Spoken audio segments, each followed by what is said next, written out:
So in today's video, I'll be explaining a few key concepts about the statute of limitations.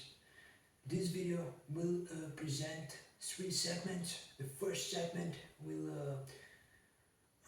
contain a specific example from the history of Dutch criminal cases.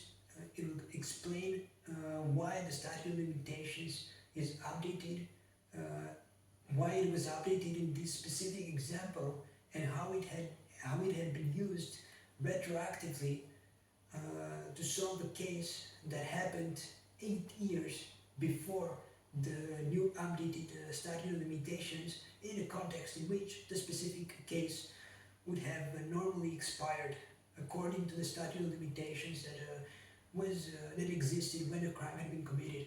The second segment contains the key concepts behind the statute of limitations. So why the statute of limitations has been created, why it exists, and the third aspect of this video will apply these first two segments to my own situation. That being said, up here we have a statute of limitations, and we have two key elements. The key case is that of Nicky. He was a kid that was killed in 1998. He went to a summer camp, and he was kidnapped. He was raped, and he was killed. The case was not solved until 20 years later. At the time when the crime had been committed, the statute of limitations for all crimes was a maximum of 18 years. So for murder, the worst type of crime, the statute of limitations was also 18 years. For other less serious offenses, the statute of limitations was obviously lower, but no crime could have had a statute of limitations of more than 18 years. That was the case in 1998 when Nicky was killed. However, in 2006, the government the Dutch government realized that crimes, murders, can be solved more than 18 years after they happen. They realized that if a criminal is proven to be guilty, let's say 20 years after the crime has been committed, they will not pay for their crimes, and that has devastating consequences. So in 2006, they updated Article 70 of the Dutch Criminal Code. That article is related to the statute of limitations. So they added another provision in which they stated that for crimes that can, in theory, be punishable by life in prison, there is no statute of limitations. And so this means that in Nicky Verstappen's case, there was no statute of limitations anymore because the kid had been murdered. So in 1998, when the crime took place, the statute of limitations was 18 years. But based on the article, the updated Article 70 that was introduced in 2006, there was no longer a statute of limitations in order to start a criminal procedure against the person who had murdered Nicky Verstappen. So in 2018, the criminal had been identified and was arrested.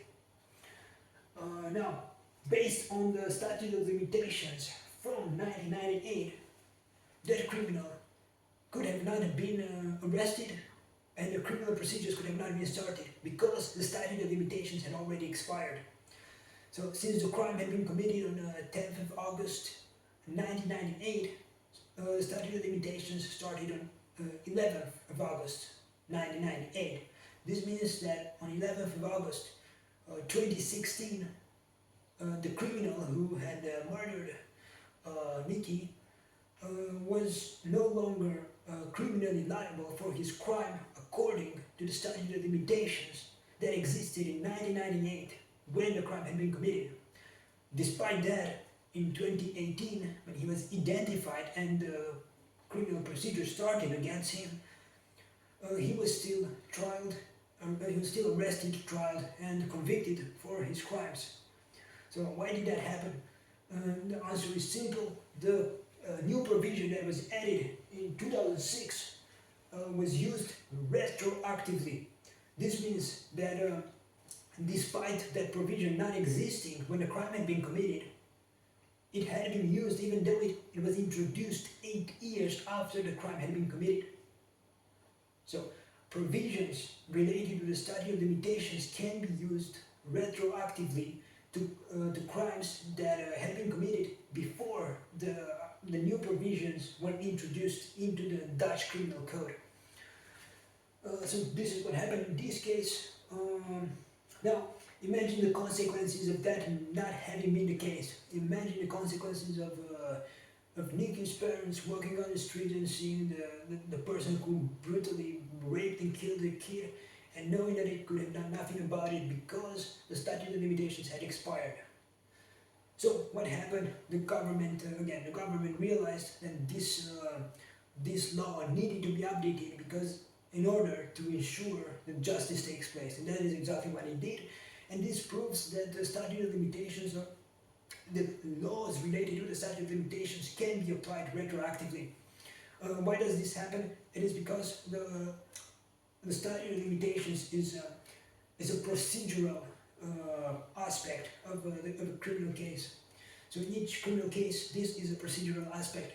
It has nothing to do with the punishment of the crime. So if the punishment for rape is 10 years and a crime is committed today, and tomorrow this punishment is increased to 20 years, a person who committed a crime today can only be sentenced to a maximum of 10 years because that was the maximum number of years that he could have been punished at the time when he committed a crime, even though since then that punishment increased, the maximum punishment increased. The same has to do with the definition of the crime. If a rape has been committed today and the definition of rape changes tomorrow, the criminal is tried and convicted based on the definition of the crime when he committed the crime. So if he committed a crime today, he is convicted based on the definition of the crime today and not the updated definition that might be introduced tomorrow. However, that does not apply to the statute of limitation because that is a procedural aspect. So it has nothing to do with the definition of the crime or the punishment received for a crime. It's just a procedural part of convicting someone of the criminal case. So that is why in 2018 the criminal who kidnapped, raped and killed this kid was still tried and convicted despite the fact that the statute of limitations that was active when he committed a crime already expired. That is because Article 70, the second provision of Article 70 of the Dutch Criminal Code that was introduced in 2006 applied retroactively. So this proves the concept that laws related to the statute of limitations can be applied retroactively. This example proves it. It already happened. Now, second aspect of this presentation consists of the reasons why there is a statute of limitations. So, in case anyone doesn't know what a statute of limitations is, even though I mentioned it in a previous point, it is summarized by a period of time in which the criminal can be liably responsible for the crime that he committed. If that period expires, the criminal can no longer be held criminally responsible for what they've done. Now, I've searched this on the internet and I've checked multiple sources, and most of these sources present the same number of reasons, and I've listed them all here. So, the first one is the evidence. The evidence changes in time, and this makes perfect sense.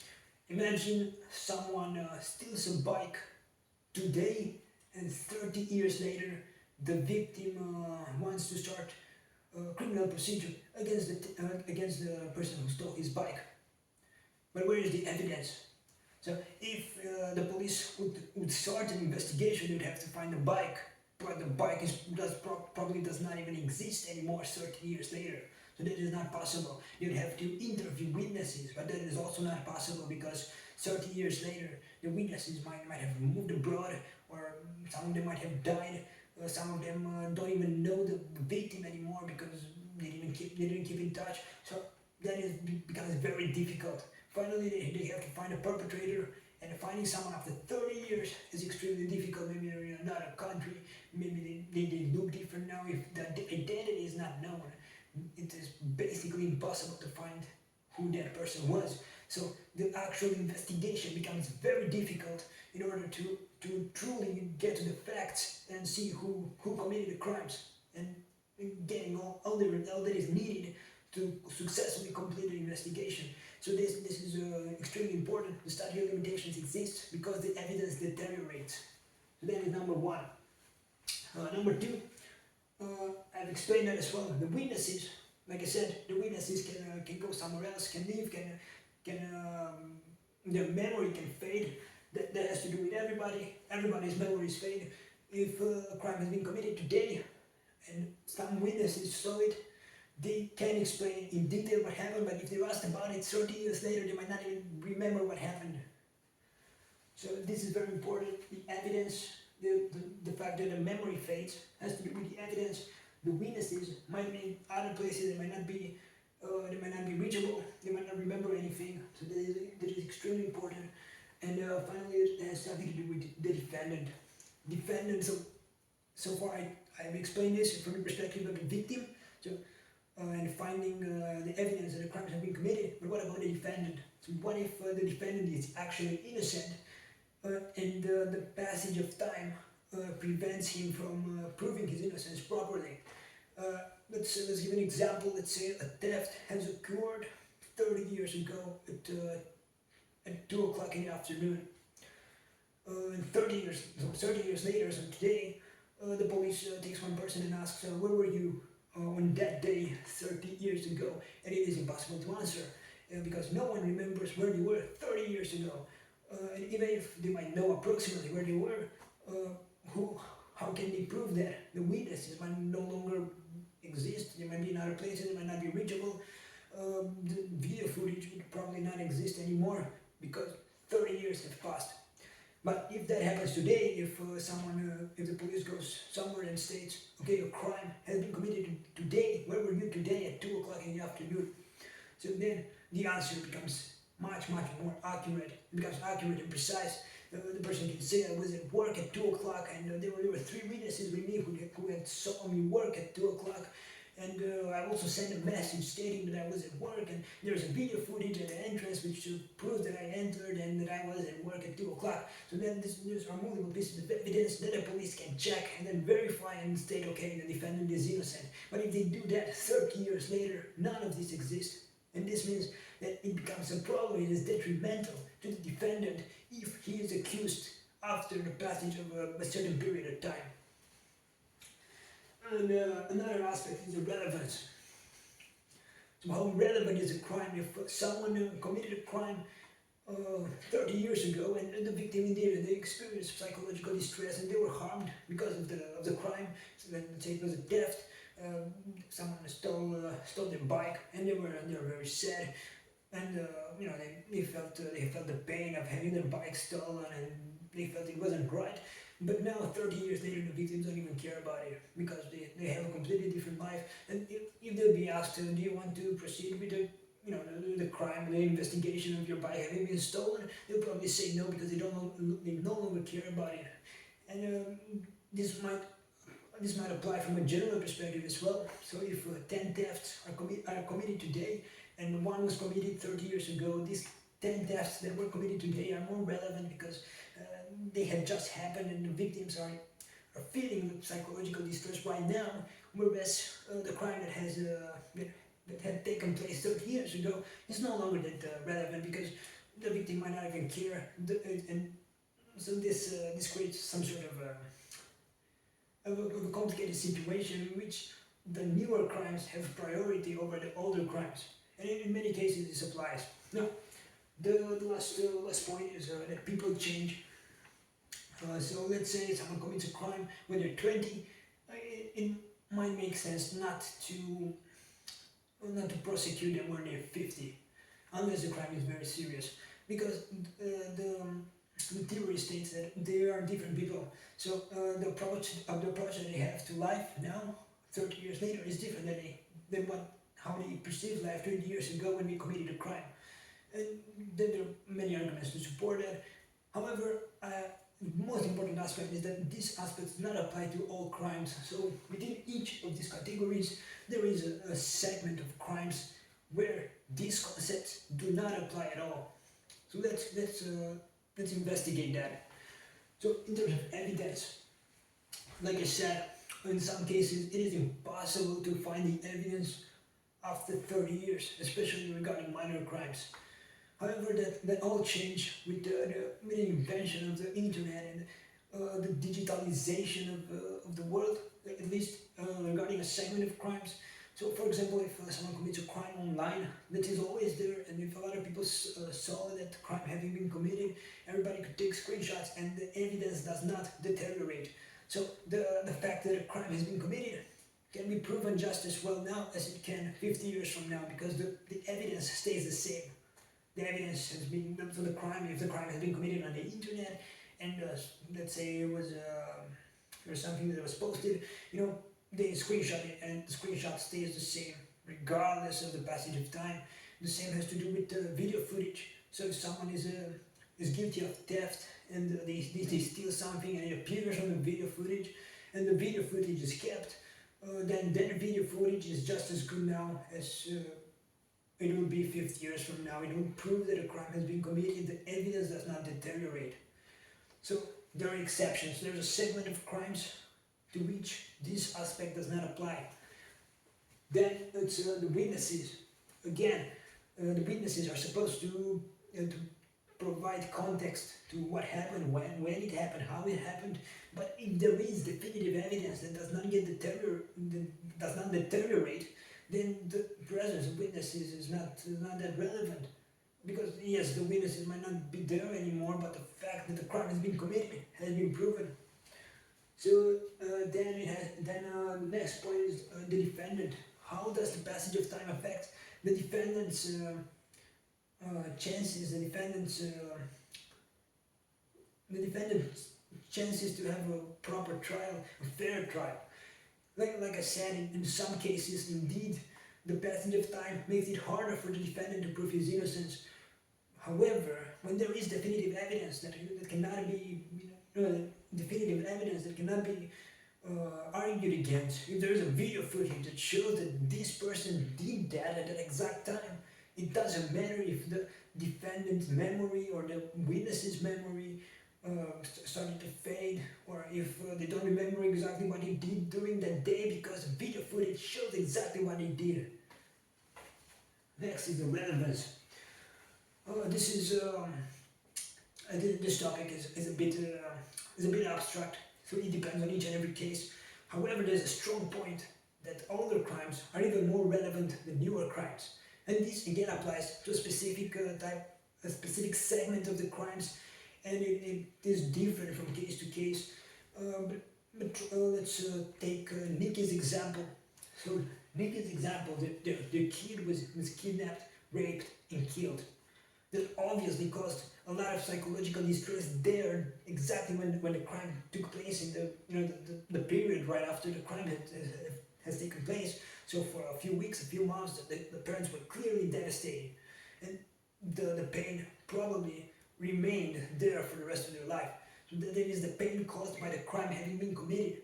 But on top of that, the criminal was not caught for 20 years, so that caused additional pain, additional psychological distress, because the criminal who had committed a crime was never caught. So the overall psychological distress and harm is even greater, and that makes that case even more important than newer cases, because there is more harm. And the same can apply to less important crimes, less relevant crimes. So this was obviously the worst type of crime that someone can commit. But what if someone steals something? Like I've given this example. Someone got their bike stolen, but 30 years later they don't care about it. So the crime is not relevant. But what if the crime that has been committed resulted in damage, in harm that lasted months, that caused psychological scars that never healed, and on top of that, the fact that the criminals were never caught, they were never punished for their crimes, caused additional harm. And this makes their crimes even worse. So the overall harm is greater than those of crimes that are being committed now at the same, in the present, and they're just as bad. Because this older crime resulted in additional harm because the criminal responsible for the crime has never paid for their crimes. So then the older crime is even more relevant than the newer crime. So then there's a segment of crimes to which the relevance aspect does not apply, or on the contrary, it applies in support of convicting people for older crimes rather than for newer crimes. So not rather than, but to give priority to older crimes in the detriment of newer crimes, because the older crimes are more important and cause more harm. So there's a segment of population of crimes. There's a segment of crimes where indeed the relevance aspect is important because the victims might not even care that a crime has been committed. So it's not relevant, but for another segment of the crimes, the older crimes are even more relevant than the newer ones because they cause more harm. And the harm is ongoing for the victims because the responsible criminals have never paid for their crimes. Now, the final aspect is that people change, and this is true. One very clear example can be an old woman. Let's say that she committed a crime when she was 20. She stole something, and now she's 70. She has grandkids, and she lives a good life. She does a lot of good things. She takes care of her kids, and she's productive. Well, she's a nice person in society. Should that mean that she should not pay for her crimes because so much time has passed and she's now a different person? So one key aspect that has to be stated is that people do not actually change. You are the same person from the moment you're born to the moment you die. You don't become a different person. And that means that whatever you do in the past, you are responsible for it in the future. So if when you're 20, so as an adult, you do something, that is something that you did and you carry with you for the rest of your life, you are responsible for it because you did that exact thing at that point in time. So from that perspective, you committed a crime, you are responsible for it until the end of your life. So from using this concept, crimes do not actually expire because you are guilty of it. Another aspect to this is that the harm has been done. So you committed a crime now, someone experiences the harm that was caused by your crime. So if you stole something from something, if that woman stole something from someone, the victim felt experienced psychological distress, experienced all the harm that resulted from the theft, and no one has paid for it. But the person who committed the theft is still alive and they can pay for it. Now, of course, there are some situations where it's not feasible to make someone pay for their crimes because, for example, the old woman might be sick and she might barely be able to get out of her bed, and then taking her and putting her in prison would be more inhumane than it would be, some sort of social justice. So I'm not referring to those cases, but in general, if people are healthy and the only element present is the passage of time, someone is responsible for their crimes regardless of how much time passes, because the harm has been inflicted on the victim. The victim experienced the psychological distress caused by the crime. So then the person committing the crime is responsible for that for the rest of her life, or in this case, the woman.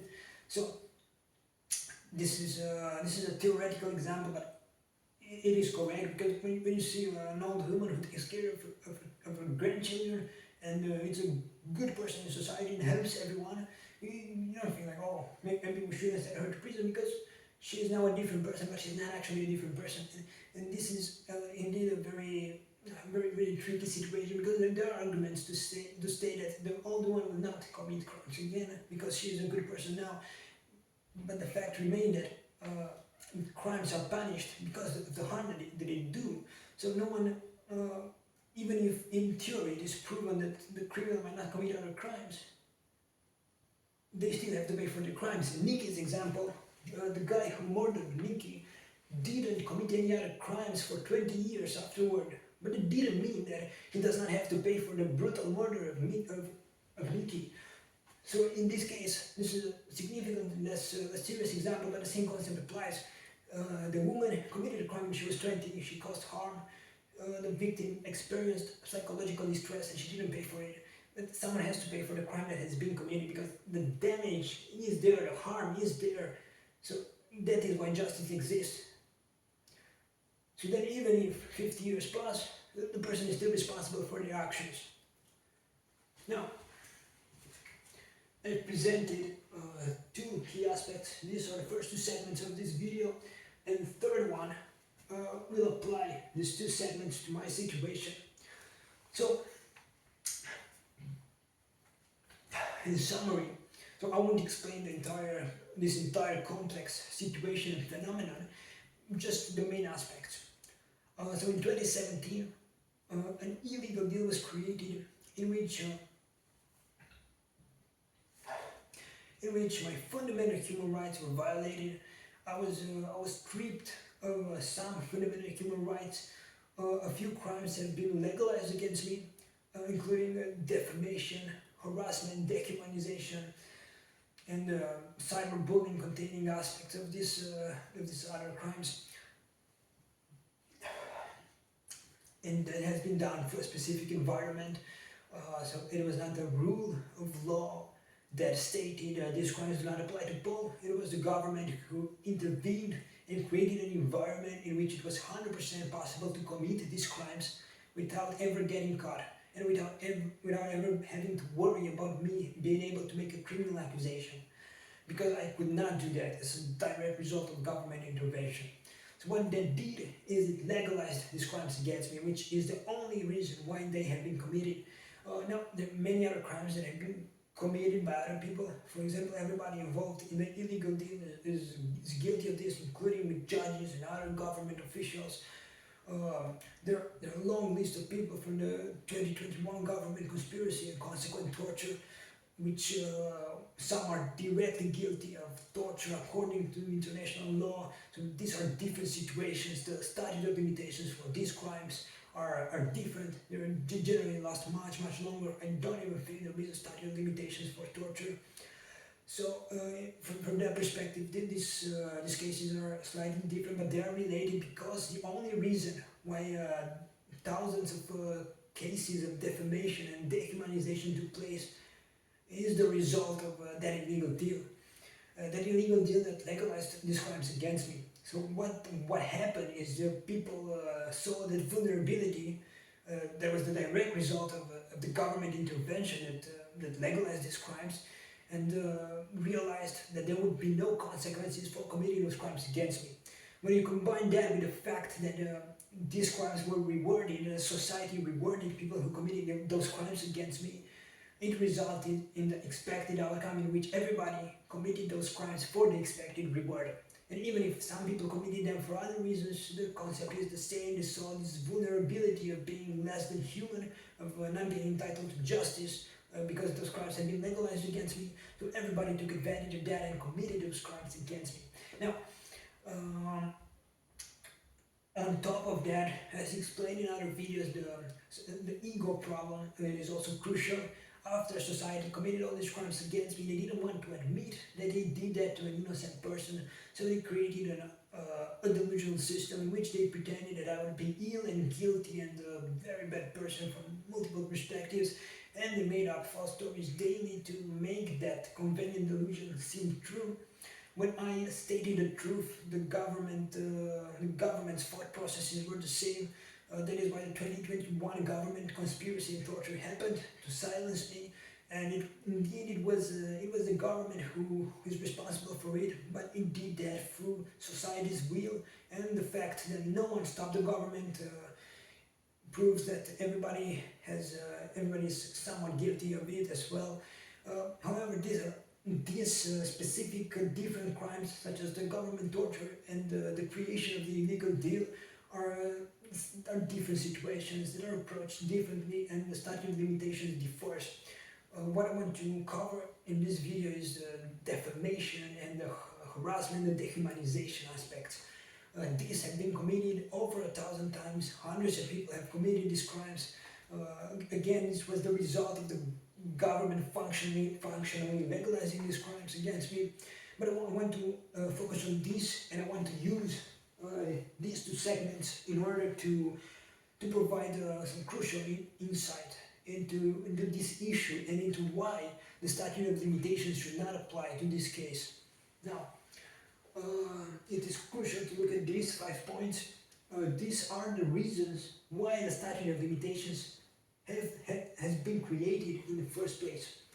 The first one is the evidence, and it is related to the second one, to the witnesses. So indeed, evidence deteriorates, and witnesses, their memory fades, and they go in different places and are hard to reach, and so on. But that does not apply to this case, because all these crimes, the defamation, the harassment, the dehumanization, they happened on a global stage, in a digital environment, in which the crimes have been posted online, that the dehumanizing content has been posted online, the defamation, the claims, the defamatory claims were posted online. That evidence does not deteriorate. Tens of millions of people have seen the evidence, and many have taken screenshots, meaning two things. One, the evidence does not deteriorate. It is there now, it will be there 100 years from now. And two, there will always be witnesses who have seen that evidence, who can confirm that they've seen that evidence, and who actually have the evidence as a result of taking screenshots. Now, this was done on Facebook, meaning that the people who committed those crimes, they posted that using their profiles, which again, other people took screenshots of, and they can confirm that these are the profiles of the respective people. So the evidence is there. There is, from that perspective, there is nothing to debate. It shouldn't be argued that the evidence can deteriorate, or the memory of the witnesses can fade, because tens of millions of people have seen it. Even if some witnesses don't care about it, don't react to the situation, or some pass away, or for whatever reason they're not able or not willing to help. Out of tens of millions of people, some witnesses have taken screenshots, and many can confirm the exact order of events. So that means that there will always be witnesses, and there is evidence that proves everything, evidence that does not deteriorate. So that means that the first 2 points, the evidence and the witnesses, they do not apply. So from that perspective, there should be no statute of limitations to this case, to this series of crimes of defamation, harassment, and dehumanization. Now, the next aspect is the defendant. So yes, I am the victim, but does the passage of time prevent the defendants from defending themselves properly in a court of law? So once again, the evidence is there. There is nothing else to prove besides the definitive proof that the crimes have been committed. And the proof is already there. In the case of dehumanization, there's absolutely nothing else to debate, because the defendants have nothing to defend, because the evidence proves that they committed the crimes. The dehumanizing content has been posted, and it is there, it doesn't change. So that crime has been committed. In terms of defamation, the defamatory claims are there, and the only thing that's left to prove is whether or not they are true. But that is not related to them, but to me, because the defaming claims defame me, and I am able to prove that the defamatory claims are false. So that is not related to them, even if their memory starts to fade, or whatever other reason, they pretend to not be able to defend themselves properly. That has nothing to do with them, because I am the one who can prove that their claims are false. So defending themselves is not an issue here, because the evidence that they committed those crimes is already there, and it is definitive, it is absolute, it doesn't deteriorate, so they have nothing to defend. Now,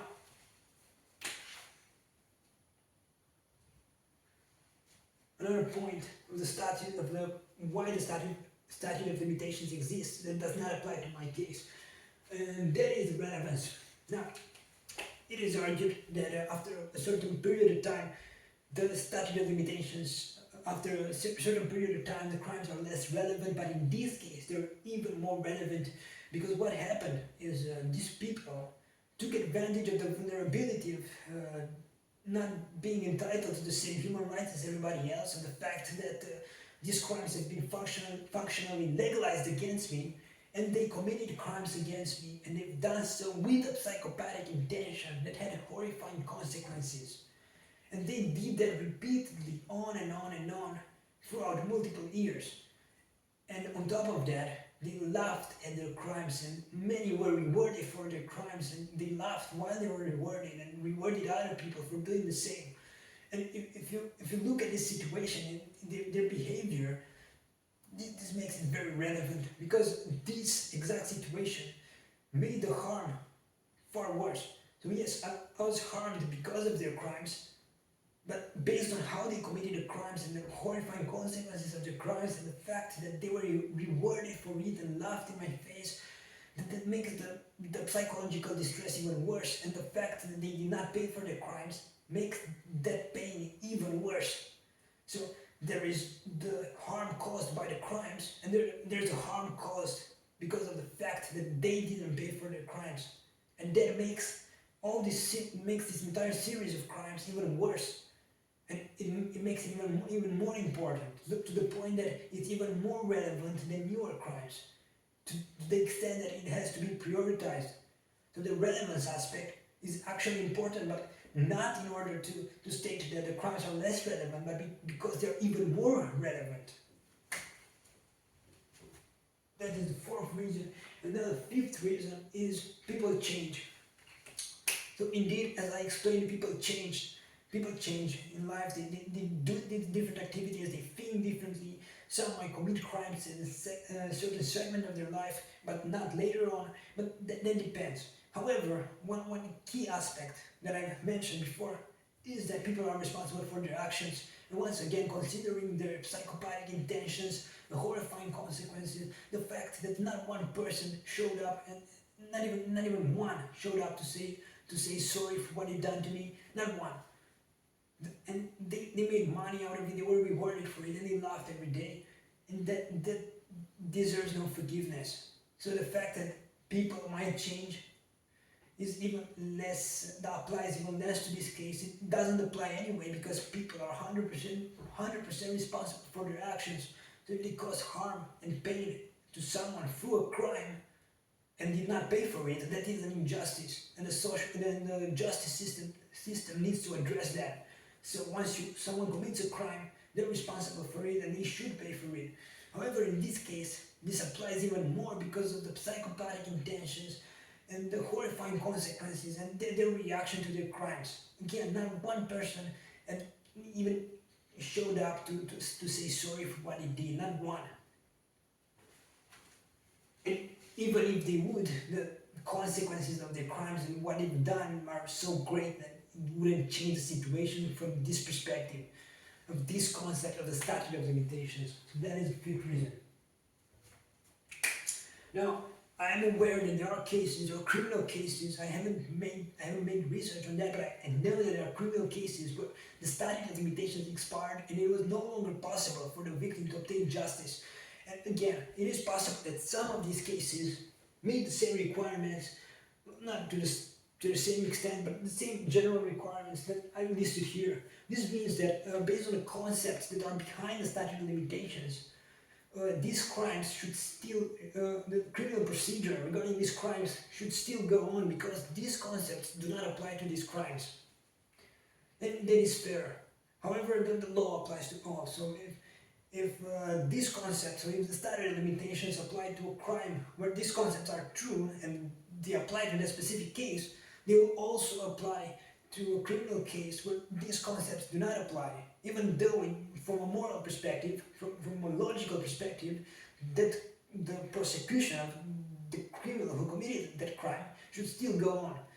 So that is because the law is equal for all. However, the key difference between my case and all these cases is that the reason behind the expiration of the statute of limitations is the government's illegal intervention, in which it stripped me of fundamental human rights and made it 100% impossible to start a criminal procedure.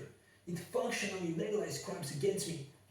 So that is the reason why the statute of limitations must 100% be restarted. So there are two different reasons. One is the reason based on moral values and on common sense, meaning that the concepts behind the statute of limitations do not apply to my specific case. That's one reason. But the second reason, and the most important one, is the fact that the government functionally legalized these crimes against me, and that is the only reason why these people committed these crimes against me. Because they were functionally legalized, and it was 100% impossible for me to start a criminal procedure because the government legalized these crimes. So telling me now that the statute of limitations expired is an infinite, irreparable injustice that must be addressed.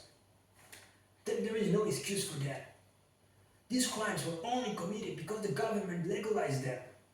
It made it impossible for me to start criminal procedures, and I tried it. I went to the police, and I did that multiple times. I went to the police station multiple times. I called the police multiple times. I messaged the police. I emailed the police, and not once did I manage to make a criminal accusation, while the entire police station, or most of the people in the police station, were aware of the crimes having been committed. They told me that I have to provide evidence. They had the evidence. They saw that the crimes had been committed, but they said that I need to provide the evidence. Otherwise, they wouldn't start a criminal procedure. Alright, I forgot to mention another important aspect regarding my last point. So, to recapitulate, all these concepts behind the statute of limitations were proven not to apply to my case, implying that the statute of limitations should not apply to my case at all. And that is based on logic, based on morality. The statute of limitations should not apply, should be restarted, and should allow justice to take place in a court of law. The other extremely important reason, and the main reason why the statute of limitations must be restarted, is the fact that the government functionally legalized crimes against me and made it 100% impossible for me to obtain justice in a court of law. This was proven when I tried to make criminal accusations regarding clear defamation cases in which the statute of limitations had not yet expired. I was told no, it was impossible to do it, you must provide evidence, and everybody knew that I cannot have the evidence because that was criminalized by the government. The crimes had been committed in an environment in which I could not have access to the evidence that the crimes had been committed, and the action of sharing with me the evidence that the crimes had been committed had been functionally criminalized by the government, which resulted in the environment in which it was 100% impossible to obtain evidence that the crimes had been committed, even though I was 100% aware that the crimes had been committed, and experienced the damage to the greatest possible extent. And this was proven when I tried over and over again to make an official criminal accusation and was repeatedly told that it was 100% impossible, despite the authorities and everybody else having access to the evidence that the crimes had been committed, in which it is proven once again that the crimes had been functionally legalized against me. It was 100% impossible to obtain justice in a court of law. But what would have happened? What would have happened if these crimes had been committed? So this is another important aspect. What would have happened if these crimes had been committed? But the illegal deal wouldn't have happened, meaning that I would have had a chance to obtain justice in court. First, these crimes would have never been committed if they wouldn't have been legalized against me, because people knew that there would be consequences, so they wouldn't have committed the crimes. But let's say, in theory, that some people would have committed the crimes anyway. What would have happened? So the crimes have been committed on a global stage in front of tens of millions of people, including everybody that I knew. Since there was no obstacle for people to inform me of the fact that the crimes had been committed, they would have told me. So very soon I would have been aware of all the crimes that had been committed, and that would have resulted in making a criminal accusation using the evidence of the crimes having been committed. The moment I would have been informed, I would have gone to the police station with the evidence and I would have started a criminal accusation. I would have made a criminal accusation, and a criminal procedure would have started. But it was impossible to do only because the government functionally legalized crimes against me. Once again, if the deal wouldn't have been signed, I would have been informed of everything, and I would have made official accusations, and the criminal procedure would have started. More importantly, once again, so To recapitulate, the crimes would have never been committed if the government wouldn't have legalized them against me. But if they would have been committed anyway, I would have made an official accusation and the people responsible would have paid for it. So, in conclusion, the crimes have only been committed because the government legalized them against me. It is possible to obtain justice in court. The government owes me. There is proof that a provision can be created and incorporated into the Dutch criminal code that allows retroactive application regarding the statute of limitations. Nicky's case is proof. In 1998, Nicky was killed. In 2018, the criminal was convicted. That should have been impossible based on the statute of limitations that was active at that time. But the Article 70, the updated Article 70 that was included in the Dutch Criminal Code in 2006 was applied retroactively. This is proof, this is evidence that this is 100% possible. A provision regarding the statute of limitations can be created and incorporated in the Dutch Criminal Code, and it can apply retroactively in order for the criminals who destroy my life to pay for their crimes. That is 100% possible. The government owes me for what it did to me. It has the chance, it has the opportunity to do what is right. It just needs to want to do what is right. It needs to ignore the ego, the criminal ego problem in which people do not want to admit to what they are based on what they did to me. It is possible to obtain justice. A provision regarding the statute of limitations must be created and incorporated in the Dutch Criminal Code. When the government obstructs justice, it makes it impossible to obtain justice in court. The statute of limitations must be restarted. A legal provision can and should be created. It should be created. It must be incorporated in the Dutch Criminal Code, and it must apply retroactively. It is 100% possible. It already happened. Nicky's case from 1998 is proof of that. It can happen. The government can do that if it wants to, and it should do. It will do it. It has to do it. It owes me for what it did to me. Thousands of crimes have been committed against me because the government legalized those crimes. It is not a matter of whether or not it is possible. It is a matter of whether or not the government wants to do what is right after it committed this series of crimes against me, extreme violations of my fundamental human rights.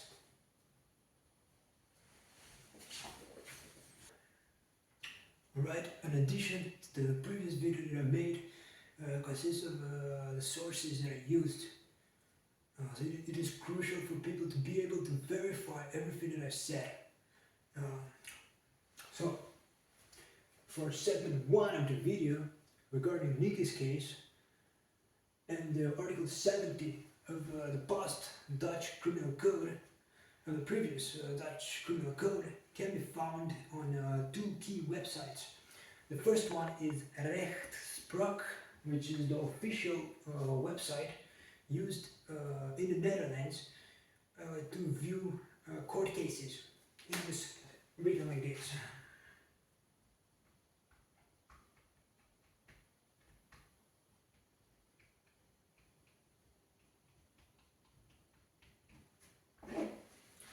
So you can go there, you can search for key elements of Nicky's case. For example, Nicky murder 1998, do that in Dutch, and you will find Nicky's case, and you can read all about it, including the things that I've mentioned in my video, which means that everything can be confirmed. The next aspect is Article 70 of the 2006 addition to the Dutch Criminal Code. That can be found on this website.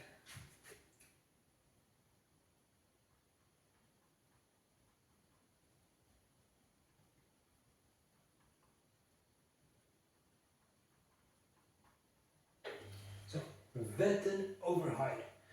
This is the website where you can search up multiple legal codes of the Netherlands, including the Dutch Criminal Code that is active in the present, or Dutch criminal codes of past years.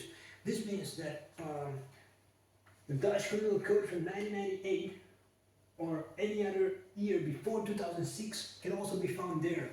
and it can be checked, it can be verified that Article 70 of these Dutch criminal codes had included a maximum statute of limitations of 18 years. This changed in 2006, as I said, with the addition that all crimes that are punishable by life in prison, that can be punished by life in prison, have no statute of limitations. So these are the two main sources, this website and this website, that I used to find this data. This is crucial because the viewer needs to be able to confirm everything that I said. Everything that I said is true, but you do not, you shouldn't, trust me, you should verify it for yourself. These two websites can be used to do exactly that. In the case of these concepts that are behind the statute of limitations, they were relatively difficult to find. The main sources that I used are different lawyers. So websites of different lawyers presented different definitions of the statute of limitations. And in order to have a complete understanding of the concept, I read multiple such websites. I've also watched a few explanatory videos of other people who have also done research on the topic, and I've checked through all of them and put together all the different elements that I found. So some websites presented only part of these elements, other presented more than one, other presented all of them, but in principle, these are the things that repeated over and over again regarding all cases, all websites that I checked. So it should be concluded that the statute of limitations exists mostly because of these key concepts. However, that doesn't mean that there aren't other secondary concepts that have been used as an argument to create the statute of limitations. That being said, feel free to verify everything. This is finally where going to law school comes in handy. Now that I've been to law school that much, I'm probably going to meet my colleagues for the first time on the graduation day if I keep going this much to university. So here is a better view of the sources. Once again, feel free to verify everything. I strongly encourage to not just believe everything that I say, but confirm everything that I say with official sources. Because everything that I say is true. And everything that I say that I can prove in court. I'm proving the concepts. I'm providing evidence. If you let justice happen in court, I will prove everything. And this is what has to be done. It has been proven. It can be done. It had been done in the past in other cases. Nicky is the main example.